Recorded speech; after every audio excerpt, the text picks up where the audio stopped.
Hey everybody and good afternoon. My name is Casey Hall and welcome to GMEA 2021.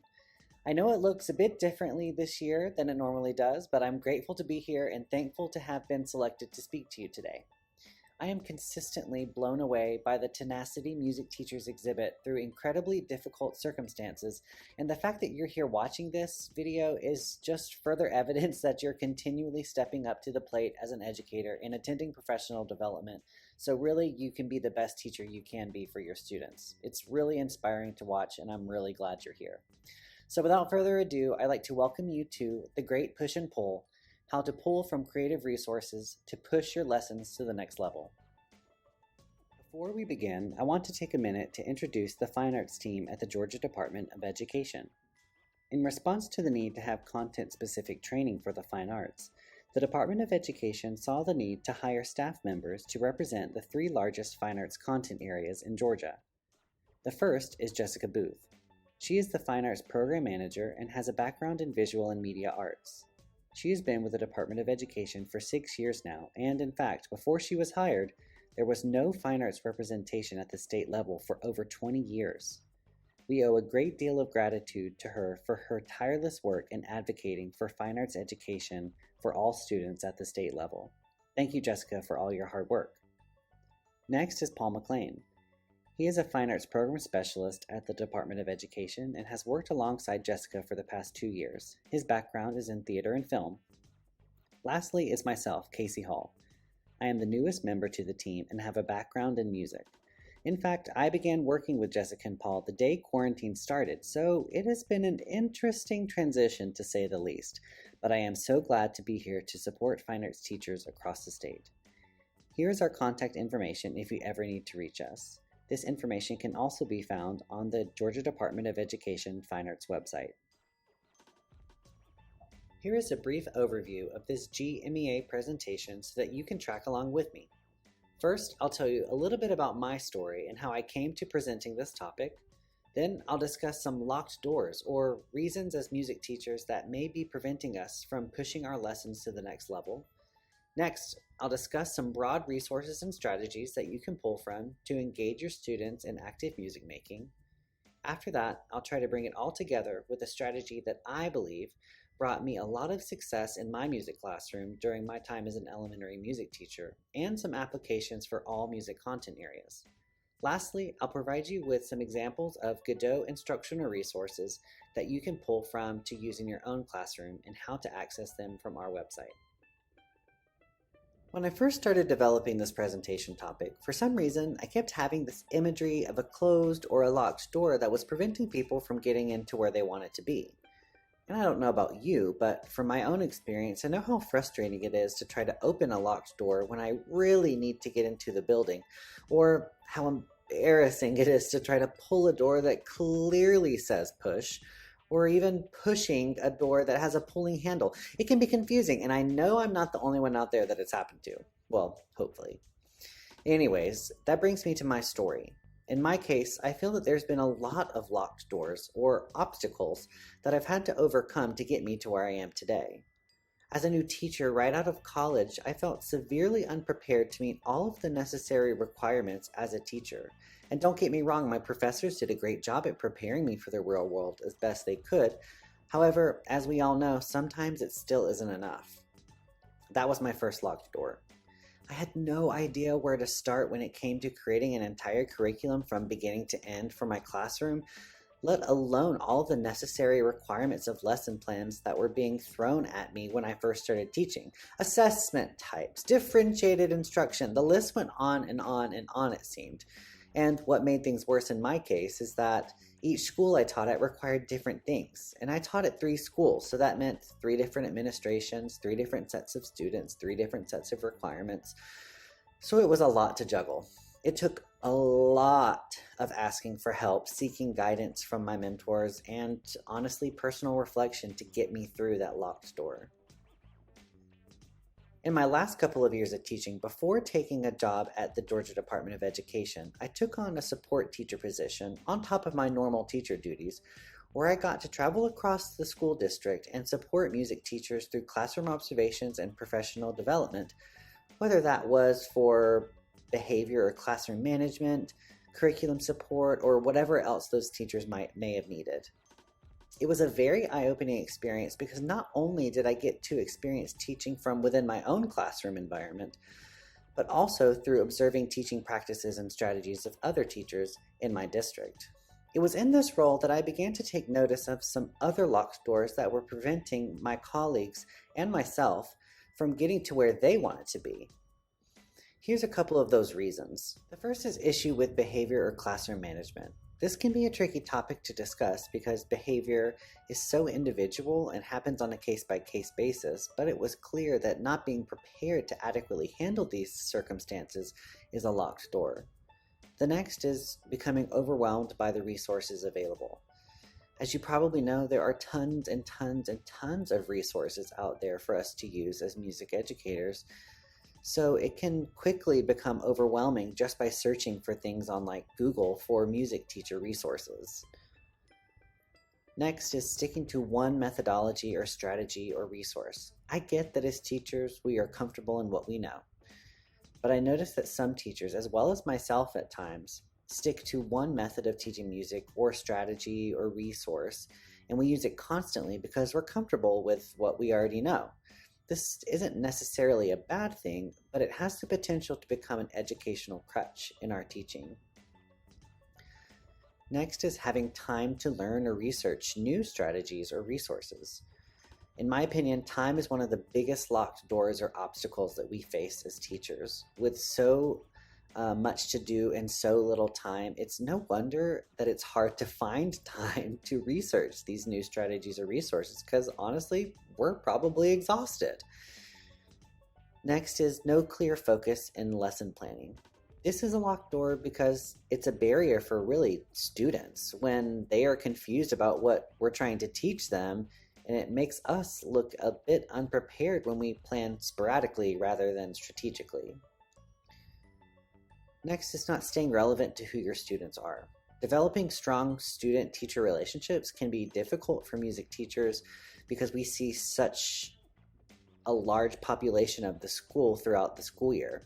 And part of those relationships is being relevant to who your students are, and that can be a major barrier and make you feel a bit out of touch in your own classroom when we don't get those opportunities to make relationships with students. The next is having a lack of technology or how to incorporate technology into your music classroom. There is really little you can do about this locked door as it's likely beyond your control, but I did want to mention it. Not only the lack of technology, but if you do have technology, figuring out how to do it successfully and incorporate it into your classroom can be a tricky feat. And lastly, I have willingness to change. This is another big locked door in my opinion. Most of these things above can be dealt with in the music classroom as long as there's a willingness to change. But often we are stubborn as music teachers and we like to do things the way we've always done them. And switching up our teaching practice makes us oftentimes feel uncomfortable, so we kind of stick to what we already know. So for every locked door there is a key, right?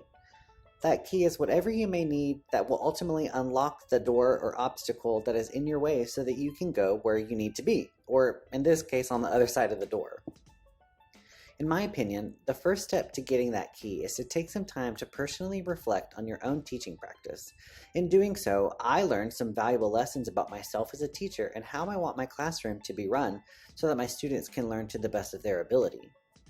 Over the years, I've gotten a lot of advice from teachers who've inspired me, so I thought it would be a good idea to share them with you today. Here are some simple questions that I learned from some wise mentors of mine, and I've never forgotten to this day. The first question is, where are your students or program currently? Meaning, right now, in this moment, where are your students in their learning process? The second question is, where do you want your students or program to be? Meaning, what's the end goal? At the end of the year, what do I want my students to be able to know or do in music? The third question is, how am I going to get my students or program to where I want them to be? Now, this is the real kicker question here, because by answering the first two questions, you've kind of put a label on point A and point B of your student's learning process. This question differs because it requires you, the teacher, to be the bridge for your students' learning. Or to keep with our metaphor, you essentially become the key that unlocks your students' doors as they are learning. And lastly, I was prompted with this question when I was struggling to plan for my students, and it always helped me keep things in focus and in perspective. How are my students making music today, or this week, or however frequently your students see you? This is the question I consistently asked myself when I was creating engaging lesson plans for my students. As you begin to marinate and reflect on those questions, it's important to mention that everybody's quote-unquote key may look different than one another's, and that's totally okay. Though we may need different things to get through our locked doors as individual music teachers, we really are all the same when it comes to our main goal, which is providing our students with the best education in music as possible. Through my own personal reflection, I realized that my main locked door or obstacle to being a better teacher was lesson planning, because honestly, mine seemed to be all over the place, and that gave me a lot of anxiety when I was trying to create them. Something that ended up working for me as I was lesson planning was making sure that each lesson had a specific focus. This allowed me to look at lesson planning through a new lens and aided in making my lessons more engaging and exciting for my students. The result of that idea became what I'm calling focused lesson planning. Focused lesson planning, basically in a nutshell, is planning lessons around a concept, skill, element, or standard in music, and then pulling from a variety of different resources, activities, methodologies to provide students with a wide range of opportunities to learn. Really, this creates a focus or an anchor for the lesson. It provides students with a way to connect knowledge that they're learning in the lesson from activity to activity without getting confused. And it gives structure to your lesson as well as your students, and it also allows for variety in that structure. I will say that in order for this to be successful, I noticed that you must have strong classroom management to be successful because there's a lot of transitions that happen between activity to activity.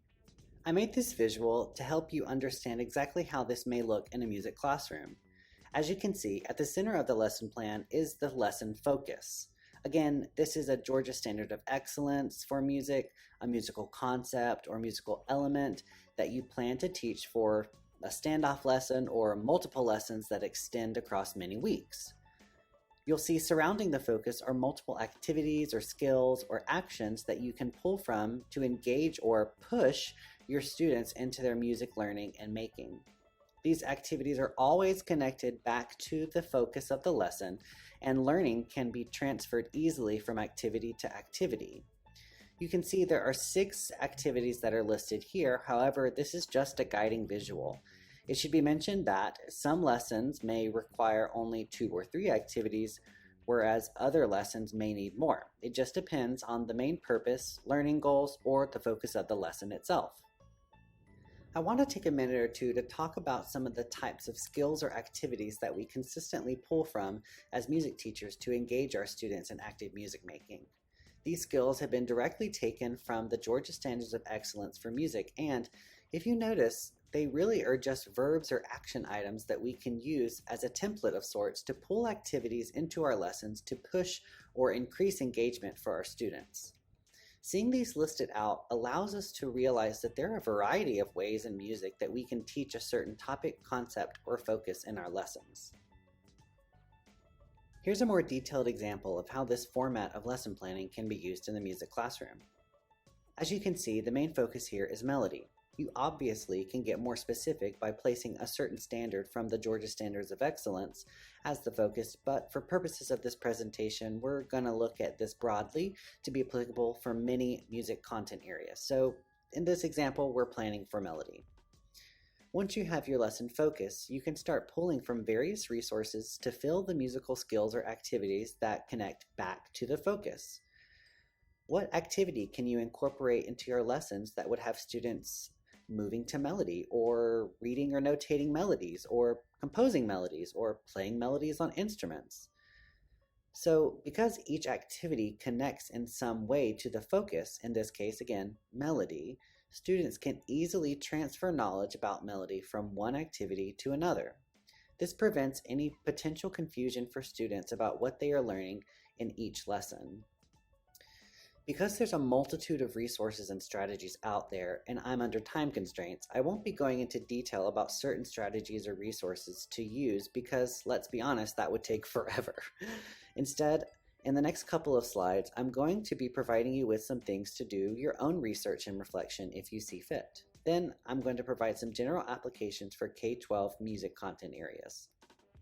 First, I want to mention some music methodologies that have great resources and strategies that you can research on your own time to pull from when trying to find activities to fill your lessons.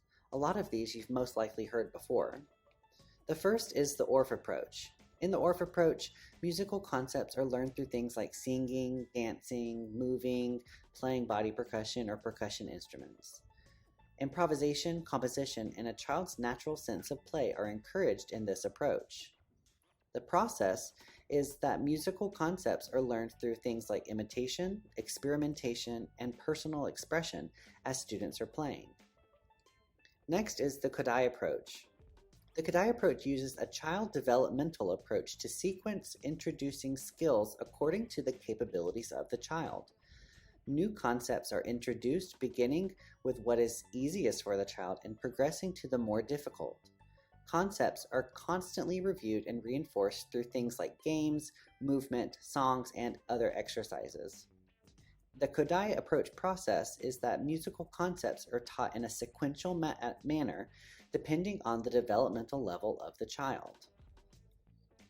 The last one I'm going to talk about is the Dalcroze approach.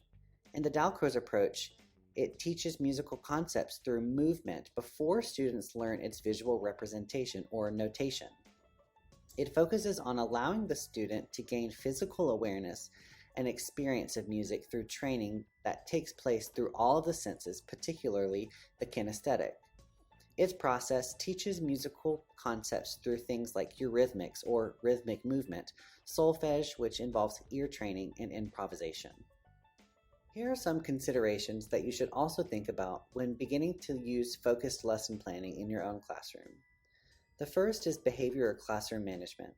Do your strategies, such as rules, expectations, and procedures, allow for multiple activities as well as quick, easy, and stress-free transitions between them?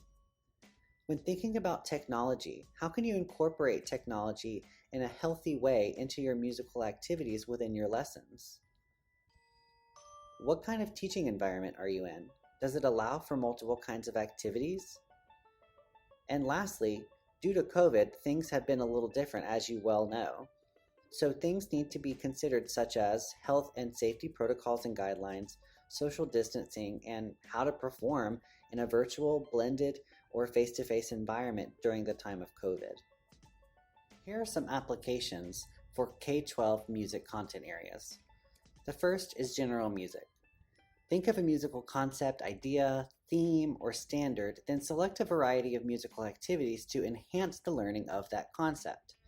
Assess students' understanding as necessary to ensure that they understand the concept. Most of the time, these concepts, ideas, standards, themes come from our curriculum or our unit plans. Next is music technology.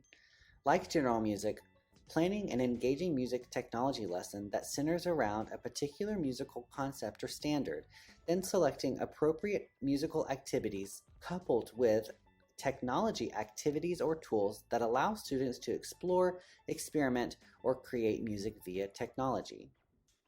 And lastly, for performing ensembles such as band, chorus, or orchestra, what comes first, the chicken or the egg?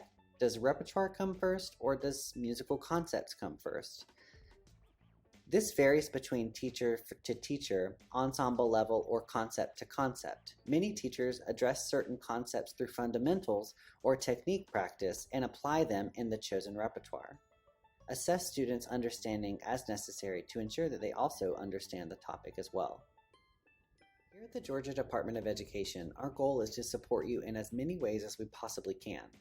In doing so, we have developed music instructional resources so that you can pull from them if you ever need in the following courses: General Music K through 6 with grades 7 and 8 coming soon, Band, Orchestra, Chorus, Music Technology, social emotional learning and life skills and music for grades kindergarten through 5th grade, and remote or digital learning plans.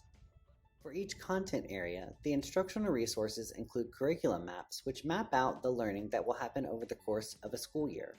Each curriculum map contains a list of standards and elements for each unit, as well as key components to be covered in that unit. Within those curriculum maps are unit plans. Each unit plan includes a unit focus, standards and elements listed by artistic processes, a list of lesson plans within each unit, example assessments, and a list of all supplemental resources available within that unit. Within each unit plan are multiple lessons in which musical concepts are taught to students. Each lesson plan contains things like recommended pacing, enduring understanding, and technical focus, all Georgia standards of excellence in music covered in that lesson, sample assessments, major concepts and vocabulary, differentiated learning, teacher and student materials, and lesson structure, such as student and teacher procedures, essential questions, opening, creating, and closing parts of a lesson. Most lesson plans include an accompanying PowerPoint presentation, student manipulatives, handouts, worksheets, or activities. There are also examples of diagnostic, formative, and summative assessments that you can pull from to include into your own lessons as well. Here's an example of a music instructional resource for General Music Grade 4. As you can see, there's recommended pacing, lesson title, enduring understanding, and technical focus, as well as all Georgia standards of excellence covered in this lesson organized by artistic process. There's example assessments for diagnostic, formative, and summative assessments, as well as major concepts and vocabulary that are discussed in this lesson. There's opportunities for differentiated instruction, as well as a list of materials for student and teacher supplies. As you continue to look at the lesson plans, you'll see that these are organized by activity that all center around that technical focus from the very beginning of the lesson plan. In this case, this lesson plan is talking about pitch and melody, and so all of the activities that are discussed in this lesson refer back to that technical focus or topic of this lesson. So now's the part where I tell you where you can find all of these great resources, and there's a couple of ways you can do that. The first is through your school district's statewide longitudinal data system, or SLDS platform, and click on the Teacher Resource link, or TRL. Then, using search filters, you can find your music content area and the instructional resources that are available. The second is to go directly to georgiastandards.org and click the direct link to the public Teacher Resource link, or TRL, as shown in the image on the left. The easiest way to find these instructional resources for music is by going to your preferred search engine and typing in GaDOE Fine Arts in the search box and clicking the first link that you see on the results page. This will take you directly to our website. As you scroll down the web page, you'll see our upcoming professional development opportunities and any previously recorded webinars that you may have missed. And don't worry if you did. You can request access links to these recordings to view on your own time. As you continue to scroll down the web page, you'll find the instructional resources for music grades K through 12. Clicking on this link will take you to a downloadable hyperlink document with all of the types of resources that were discussed earlier in this presentation for you to pull ideas, additional resources, strategies, and activities that can push your lessons to the next level. In addition to these great instructional resources and professional development, we also have an exciting opportunity coming up that we hope you participate in. Take a look at this short commercial that explains more about this opportunity on GaDOE Community. Do you oftentimes feel lonely in your school building or district as a fine arts educator? Do you find it hard to feel supported by teachers and administrators who don't fully understand our specialized fine arts content areas? Do you ever wish there was support, guidance, and even encouragement from other fine arts teachers and fine arts administrators from across the state of Georgia? Do you crave collaboration and connection with other like-minded fine arts teachers? Then we have the perfect place for you. Hey everyone, and welcome to GaDOE Community. My name is Casey Hall, and I am one of the Fine Arts Education Program Specialists here at the Georgia Department of Education. For most content areas, there are teams of teachers either in the school building or in the district that can provide one another with ways to collaborate, support, and connect so that they do not feel alone. However, for some fine arts teachers, we are often the only teacher in the school building and sometimes even in the district who teaches our specialized fine arts content areas. So it can sometimes feel rather lonely and difficult to find a community of teachers in our schools and districts that truly understand our unique perspective. With that being said, the Fine Arts team at the Georgia Department of Education wanted to offer fine arts teachers across the state of Georgia an opportunity to collaborate and connect. On GaDOE Community, fine arts teachers will be able to join groups of like-minded teachers who also teach their unique and specialized fine arts content areas to share thoughts, resources, strategies, and encouragement as a way of professional learning so that no one would have to feel alone. So what is GaDOE Community?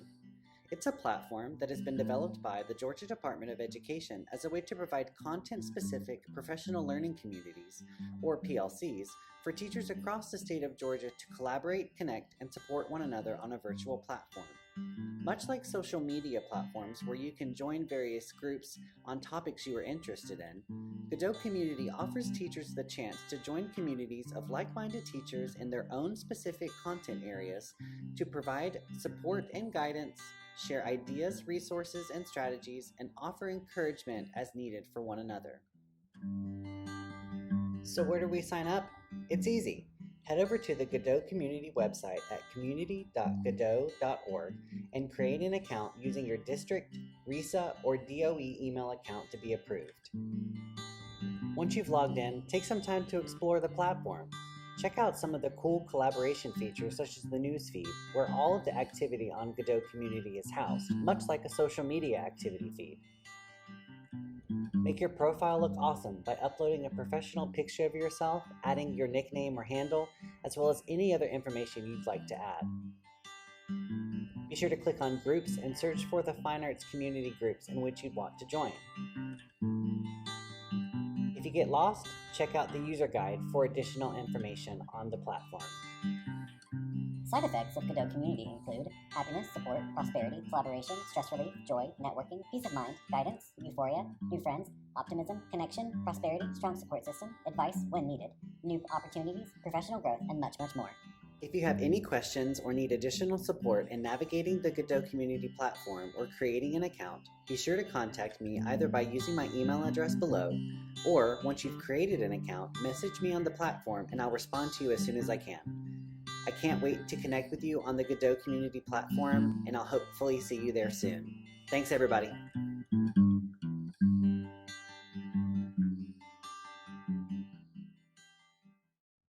I hope you enjoyed that comical commercial about our upcoming virtual PLCs. To briefly recap, GaDOE Community is a brand new platform just for Georgia teachers to communicate and collaborate with one another in content-specific community groups. The groups we currently have for music are general music, band, orchestra, chorus, and music technology. These community groups will be led by teacher leaders in their respective fields from across the state of Georgia and will provide monthly recorded webinars for you to view at your own pace and engage in discussion and support as needed through these community groups. I urge you to sign up as soon as possible, as our monthly recorded webinars and discussion posts will begin soon.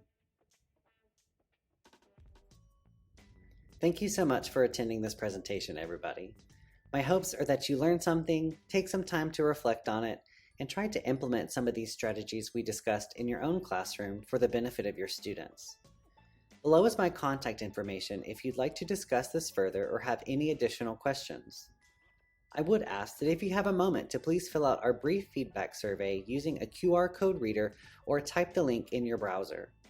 One of our goals at the Georgia Department of Education Fine Arts team is to provide relevant, informative, and content-specific professional development for fine arts teachers across the state. So any feedback that you could provide would be greatly appreciated and highly beneficial so that we can provide you with the best professional development possible. Thanks again for tuning in. I really appreciate it, and I hope you have a great day. Bye, everybody.